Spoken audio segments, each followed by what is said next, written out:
Welcome to Moments with Marianne. This is your host, Marianne Pastana. And we're here today with special guest, Terri Harford, who's here to share with us her Nautilus award-winning book, New Body, Old Soul, a modern mystic's guide to spiritual empowerment in the age of AI. What if the key to understanding your life today was hidden in a past life you've already lived? Well, today's guest is here to share with us just that. Terri Harford is an existential psychologist, soul coach, and author of the Nautilus award-winning book, New Body, Old Soul, a powerful exploration of consciousness, karma, and spiritual transformation. With a BA in Fine Art from the University of Cape Town and a BA with honors in psychology from UNISA, Terri blends her artistic insights with psychological depth to guide others on the path of self-realization. Drawing from over 2 decades of meditative practice, shadow work, and soul inquiry, she bridges the realms of physics and spirituality to illuminate the deeper purpose behind existence. Based along South Africa's Garden Route, Terri lives in harmony with nature's rhythms, nurturing a sacred bond with the land and a community of like-minded seekers devoted to spiritual awakening. So welcome to the show, Terri Harford. Thank you, Marianne. It is an absolute delight to be here today. Well, what an honor it is to have you here and to talk about this award-winning book. Congratulations, by the way, on your Nautilus Book Award. What a huge accomplishment. Thank you. I'm delighted, surprised, I'm thrilled. I never expected it, and I'm just so happy that I can have this opportunity to share this work with the world. Well, I'm so glad that you have as well. It's such a phenomenal book. And I have to ask you, what inspired you to write New Body, Old Soul, especially at this pivotal time in human history? So it is a pivotal time, and there is so much turbulence in the world, and there is also so much wonder and joy. And we are living in a time where there is a huge, rapid advancement of technology, especially racing towards AI and deeper learning and all these things that we need to integrate. And we are also at the same time having a large spiritual awakening. So you can call it a quantum leap in human consciousness. And these two types of knowledge are running side by side, racing ahead, and are almost polarized in our existence. And they are both here to teach us about the nature of reality and about the nature of our being. And one is very technical technology, and it is the practical application of science. And the other is more mystical. It is the application of science towards soul development and expansion. And these two are contradictory and also complementary. So it's a fascinating time to be alive.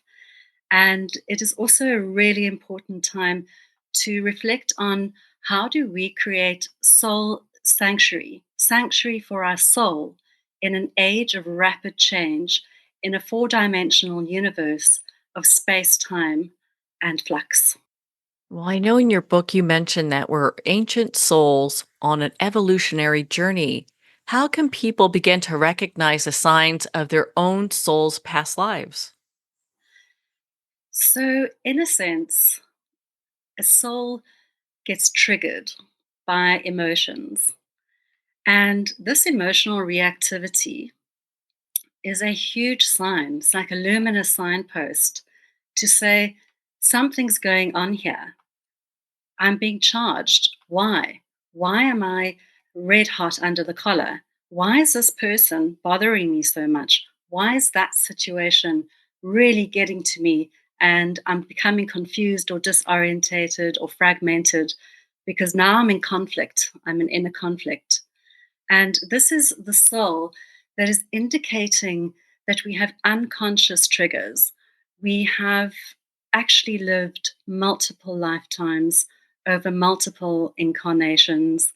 And we are here in this incarnation as an individualizing soul consciousness to become more aware of what our karma is and what we need to do to really take care of unfinished business. So, to balance the scale, so to speak, of the karma that we may have accrued from past lifetimes as an ancient soul, and also to really optimize this life experience so that we don't recapitulate the past, so that we don't keep on doing the same thing over and over again, that we don't just run on autopilot, on automatic thinking and make the same mistakes, but we actually get to live life anew from a fresh perspective and optimize our experience here. Well, that is just so empowering how that all comes together. And it has me thinking of AI. And gosh, we're in a world that's being rapidly transformed by AI. So, what role does individualized consciousness play in shaping our spiritual future? So, when we look at AI, it is really important to see it for what it is. It's actually an amalgamation of human knowledge, and human knowledge is expansive and vast, and is tapping into our knowledge, our collective soul knowledge, and is putting together a picture of not only the knowledge that we know, but the knowledge that we have forgotten through linguistics, through stories, through ancient myth and metaphor, and is doing so at such a rapid speed that scientists think that the AI is tapping into a quantum reality, but it's actually tapping into us, into our consciousness. And we need to remain empowered about that fact because we know things as human beings through developed and cultivated intuition, call it spiritual gravitas, that we have accumulated over lifetimes. And as a collective, we are immensely powerful. And we have an emergent consciousness as a group of souls that are traversing through the space time continuum, reincarnating over and over again to learn certain soul lessons together.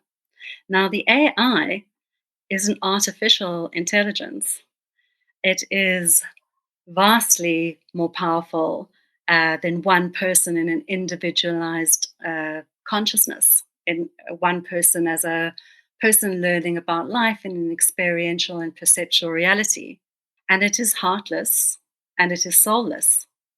So if we hand over our power to something that is heartless and soulless, and we don't take back our spiritual empowerment while this is happening, we could find ourselves being harnessed, having our spiritual liberties taken away from us by a machine. There are definitely some consequences there that we really have to pay attention to. One Yes. one of the things I really appreciate about your book is you explore karmic codes that are embedded in our DNA. How do these codes influence the choices we make and the people we attract into our lives? So, our entire universe is made out of energy. As we know from Einstein's equation of E equals mc squared, energy is matter times the speed of light cubed. Now, the speed of light cubed is an unfathomably large number, but it is the conversion. Light is the conversion, densification of how we come into material form in the body. So, what happens is that our human consciousness is an experience of distilled experience. It is a quintessence that is accrued over lifetimes, and it comes with us into each incarnation as part of our DNA. So, for a good example of that, is that when we are discarnate and we are about to come into the body for another incarnation, we are in a vibrational frequency. So we are not yet embodied. We are not an embryo in the mother's womb. And we are vibrating at a certain frequency. And this is becoming magnetically attracted to the mother's womb into which we are about to incarnate. So we come into the womb on a soul level and we start to grow in the womb and then we are born. And we actually choose a specific family and a set of life circumstances that will optimize our soul expansion and development. So our vibration connects with the mother's vibration and the whole family that we're going to incarnate in.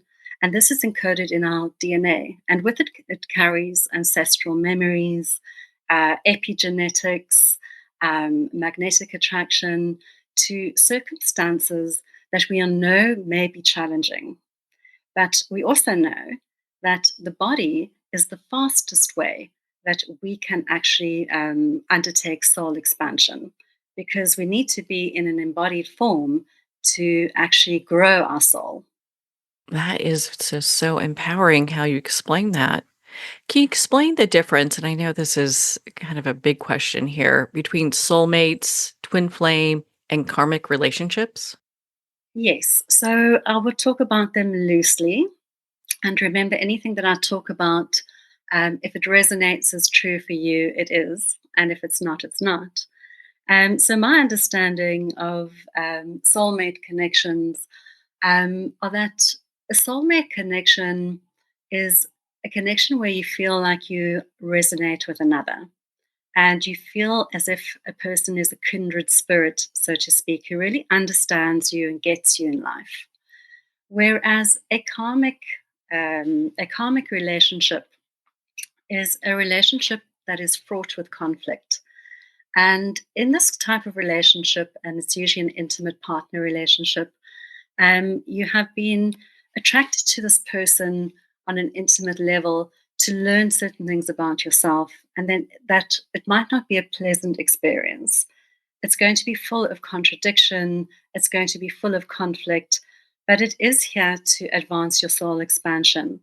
And generally speaking, you're not supposed to stay in a karmic relationship because you can grow quite well outside of a relationship that brings you a lot of despair. And then there is also the twin flame relationship, and it is more alluding to the relationship that exists within yourself. And it is the masculine and feminine energies, the principles that reside in you on an energetic level. But any external reflection of that could gravitate towards you, and you may meet a person that really challenges you on a soul level, but that also you can expand quickly with, and that is the twin flame relationship. But the most important thing about this relationship is to know that it is actually the relationship that you have with yourself, to yourself, between male and female principles within. And anything that you attract into your life will only be a reflection of of the work that you've done within, the inner work. It has us kind of looking at this in a new light where we need to do that inner work. Yes, and it's good motivation. Yes, we're here because we are living in a universe of relationships. Everything is in relationship to everything else. E equals mc squared. It's the theory of relativity. And we are here to engage in contrast and comparison of who we are. So we have in our universe of relativity, we have light and dark, we have day and night, we have expansion and contraction, matter and antimatter, positivity and negativity, male and female, order and chaos. And out of this comes life and life force. And so we're always holding these extreme opposites in dynamic balance and tension. And we have proof of this because we can actually see that our entire solar system, our planetary system, orbits around our star, the sun, and it's in perfect balance and harmony. In fact, in such perfect balance that we are in a habitable zone within our universe where we have this incredible, remarkable biodiversity of life on the planet. Now, the universe is just a remarkably inspiring place. And I'd like to just talk a little bit more about that because it's something I'm very passionate about. And the most important thing to understand while we are living through this life full of challenges and challenges on a personal level and on an interpersonal level is that we live in a universe that is 93 billion light years in diameter. Now, if we wanted to traverse this universe, It would take us about, let's say, 111 quadrillion years. And that is 8 million times the actual age of our universe, which is 13.8 billion years approximately. Now, if we wanted to cross our Milky Way galaxy, just our galaxy, it would take us about 120 billion years, traveling in, let's say, 900 kilometers an hour. And we have something called the Drake equation, which is the equation that we use to tell us of the probability of civilizations or life that is similar to our own. And even if we had to calculate it 0.1% of our universe would contain billions of Earth like planets like our own. And what we are seeing by our James Webb Telescope, which is going out into space, is that these civilizations are nowhere to be found. We can't see them yet. So this means that our planet is incredibly rare. And the sheer amount of biodiversity just on our planet, different types of consciousness that we coexist with, um, is just magnificent, really. And all these different consciousnesses, mineral, animal, human, plant, all have vastly different perspectives on life, different consciousnesses, different adaptations for evolution and survival. And what is really important about this is that we create meaning in our universe. As human beings, we are the magic meaning makers. And we do this through relationship with others and relationship to our cosmos, to our universe, to the divine, to our sacred self. And this makes us truly, truly unique, remarkably rare, and definitely not random. In your book, you talk about dissolving karmic cycles. How can we Yes. do that? To bring it back to our earthly existence, so I've given you a bit of a background on our cosmos and the importance of understanding ourselves in context of multiple incarnations. What we need to understand about karma is that it gives us life purpose. And also, karma is not a punishment. It is not a paying off of a debt, like many people believe, because that's almost a very almost religious sort of take on it. Karma is a governing principle of dynamic equilibrium and balance. It is the universal justice that we find in the universe. So, how do we dissolve our karmic cycles? We look at where we are in this universe. We look at why we are here in this universe relative to what I've just explained about the size of it. We look at why we are born into a certain country, into certain family dynamics, and we look at the opposition and conflict that we find in our life and the challenges. And these are real gifts because they say this is unfinished business. This is what you are here to work on so that your soul can transcend polarity. It can transcend the duality of the opposing extremes that are jarring against each other, that are forming polarizations in your being. So we have significant clues through our autobiographical history. So if you look at the ages that you're born between 0 and 7, and then you look at your development through to 7, let's say to 18, you'll see that it is significantly different. When you are under the age of 7, you are still connected very much to divine force, to love and light.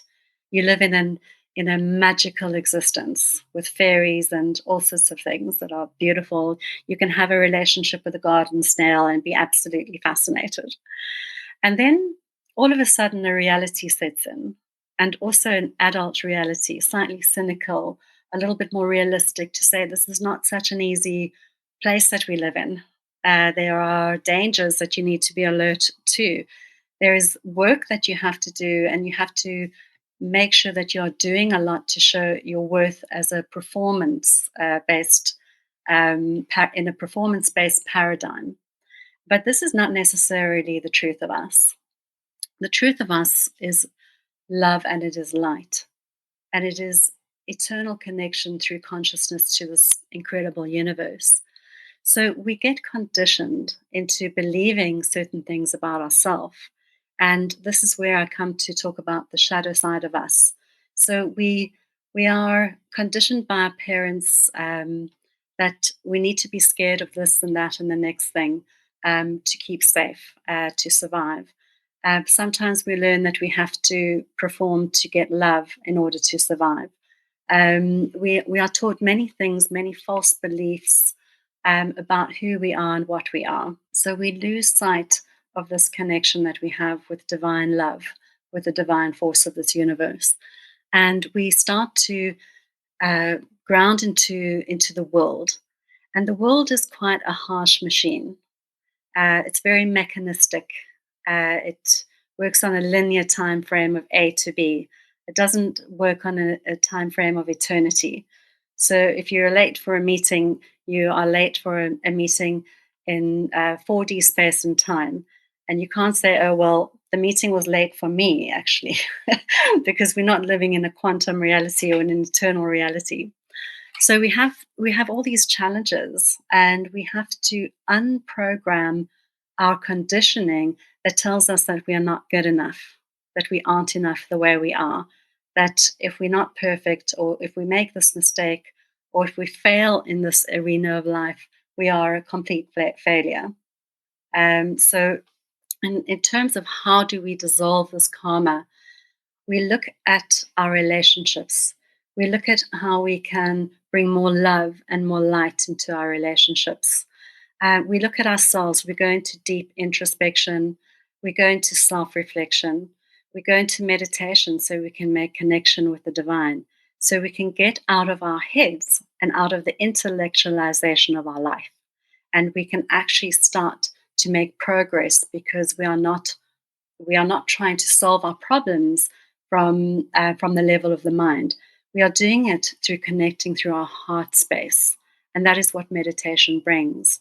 And then there are other ways. We do our autobiographical journaling.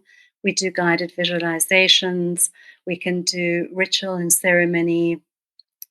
We can spend time in nature's sanctuary.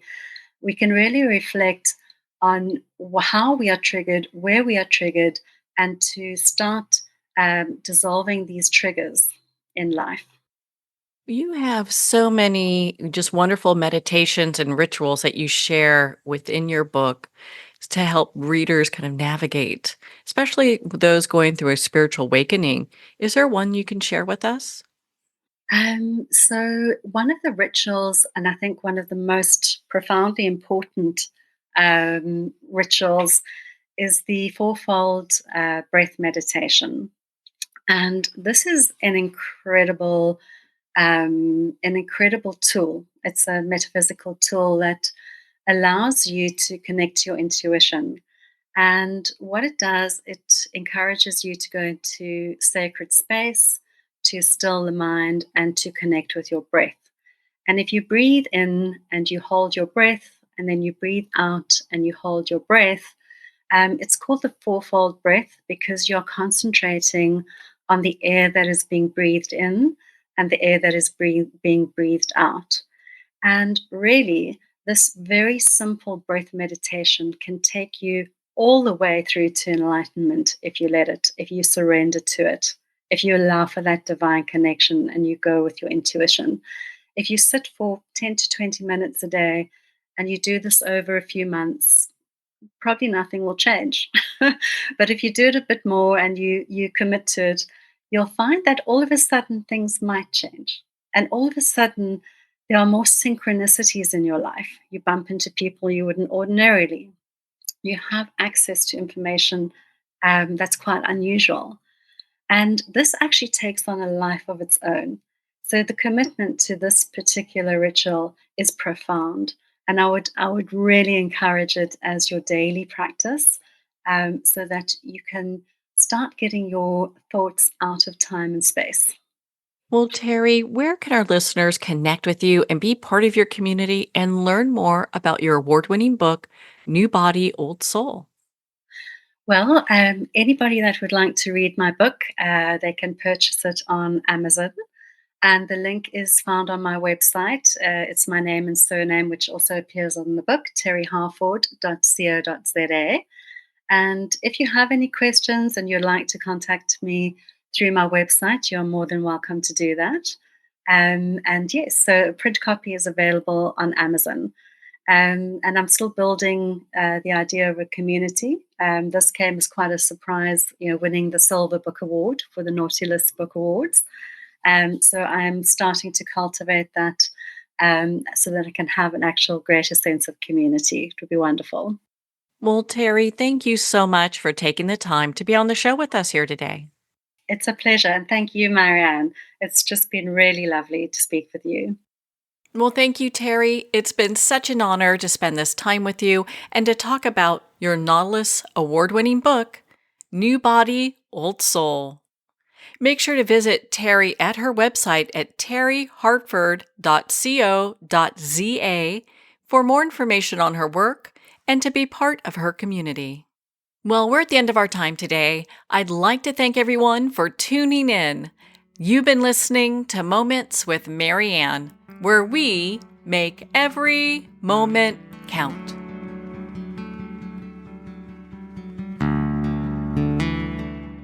In a single moment, your life can change. Moments with Marianne is a transformative hour that covers an endless array of topics with the best of the best. Her guests are leaders in their fields, ranging from inspirational authors, top industry leaders, and business and spiritual entrepreneurs. Each guest is gifted and a true visionary, a recognized leader in her own work, and while teaching others to develop, refocus, and grow, Marianne will bring the best guest and sometimes a special surprise. Don't miss this. You never know just which moment will change your life forever. Make sure to tune in and visit momentswithmarianne.com for more information.